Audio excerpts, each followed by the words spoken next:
በኢራንና እስራኤል ጦርነት አራተኛ ቀን ውሎ የሟችና ቁስለኛ ቁጥር ጨመረ። ሩሲያና ዩክሬን በዛሬ ውሏቸው በር ዘግተው ያለ ገላጋይ ሲቧቀሱ ዋሉ። ሎስ አንጀለስ ዛሬም በተቃውሞ እየተናወጠች ነው። እንደምን አመሻችሁ። ይህ ፌርማታ ነው። አሁን የቀኑን ዋና ዋና ዓለም አቀፍ ዜናዎች ትሰማላችሁ። በቅድሚያም ኢራንና እስራኤል ዛሬ ጁን 16 ማለትም ሰኔ 8 ኢራን ቴል አቪቭ፣ ሃይፋ፣ ባቲያም እንዲሁም ኔጌቭ ወታደራዊ ሰፈርን ኢላማ ያደረጉ ቢያንስ ወደ 100 የሚጠጉ ሚሳኤሎችንና ድሮኖችን እንዳስወነጨፈች እያስነበቡን ያሉት ኤፒ ኒውስና ሮይተርስ ናቸው። ታዲያ በዚህ ጥቃት 8 እስራኤላውያን ሲገደሉ ከ500 በላይ የሚሆኑት ደግሞ ቁስለኛ ከመሆናቸውም ባሻገር በቴል አቪቭ የሚገኘው የአሜሪካ ኤምባሲ መጠነኛ የሚባል ጉዳት በመቀበል የጽዋው ተቋዳሽ ሆኗል። ነገር ግን ይህን ዘገባ እስካዘጋጀንበት ጊዜ ድረስ በአሜሪካውያን ላይ የደረሰ ጉዳት አልተመዘገበም። እስራኤል በወሰደችው የበቀል ጥቃት ደግሞ ከ120 በላይ የሚሳኤል ማስወንጨፊያዎችንና በቴሄራንና በማዕከላዊ ኢራን የሚገኙትን የኩድስና የአብዮታዊ ዘብ ኃይል የማዘዣ ማዕከላትን ያጠቃች ሲሆን የመከላከያ ኃይሏ አሁን የኢራንን ሰማይ በበላይነት ተቆጣጥረነዋል እያለ ይገኛል። ኢራን በሰጠችው መረጃ መሠረት በዚህ 4 ቀናት የጦርነቱ ውሎ 224 ሰዎች ተገድለውብኛል ያለች ሲሆን ገለልተኛ መረጃዎች ደግሞ የሟቾቹን ቁጥር ወደ 400 ከፍ አድርገውታል። በዚህ ጥቃት በዋናነት ሰላማዊ ሰዎችን ጨምሮ ከ1200 በላይ ሰዎች ቁስለኛ ሆነዋል።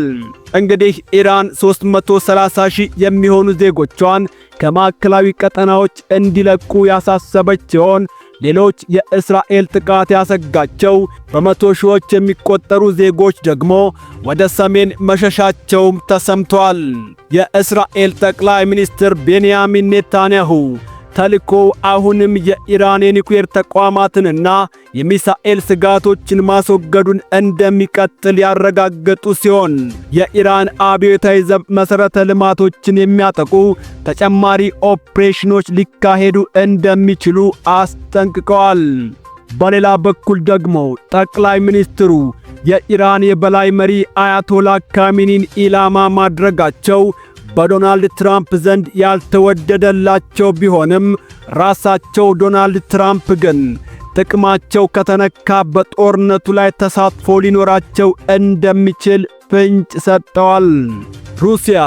ሩሲያ ይህን ጦርነት ለማስቆም ሁለቱን አገራት ለማደራደርና የኢራንን ዩራኒየም በሞግዚትነት ለማስቀመጥ ሐሳብ ያቀረበች ሲሆን የአውሮፓ ኅብረት፣ የተባበሩት መንግሥታት፣ ቻይናና ተርኪ አገራቱ ጦርነቱን ቀዝቀዝ እንዲያደርጉት ጥሪ አስተላልፈዋል።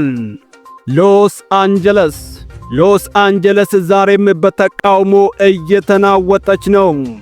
ትራምፕ ወታደሮችንና የባህር ኃይል ወታደሮችን መላካቸውን ተከትሎ የተጋጋለው የሎስ አንጀለሱ ዓመፅ ዛሬም አረ የገላጋይ ያለህ በማለት ላይ መሆኑን የነገረን ሮይተርስ የዜና ወኪል ነው።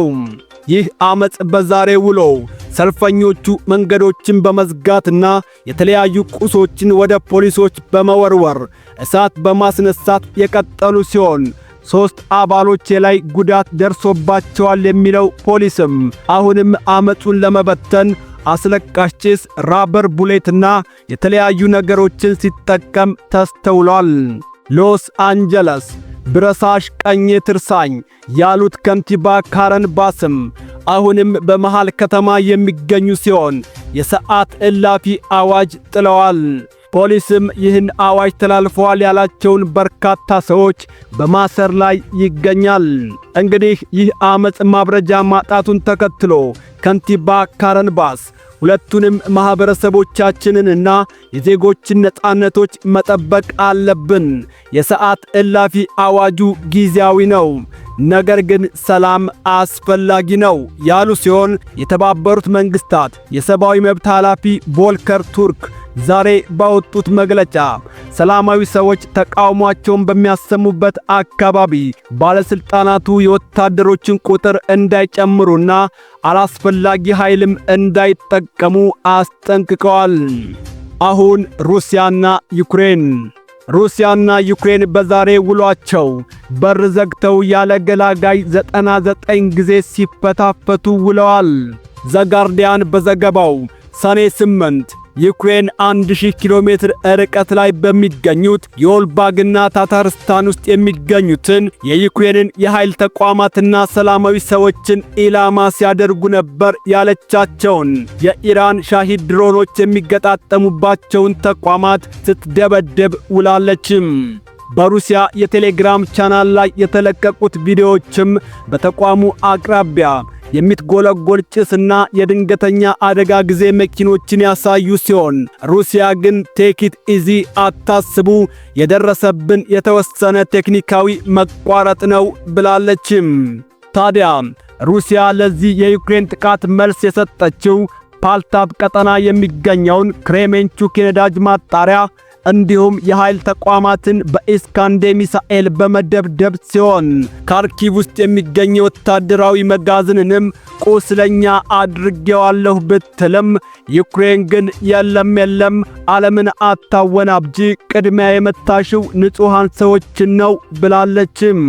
ሁለቱ አገራት ዛሬ ብቻ በተለያዩ ግንባሮች ላይ በአየርና በምድር 99 ጊዜ ያለ ገላጋይ ሲጨፋጨፉ ውለዋል የሚለን ኒውስ ዩክሬን ነው።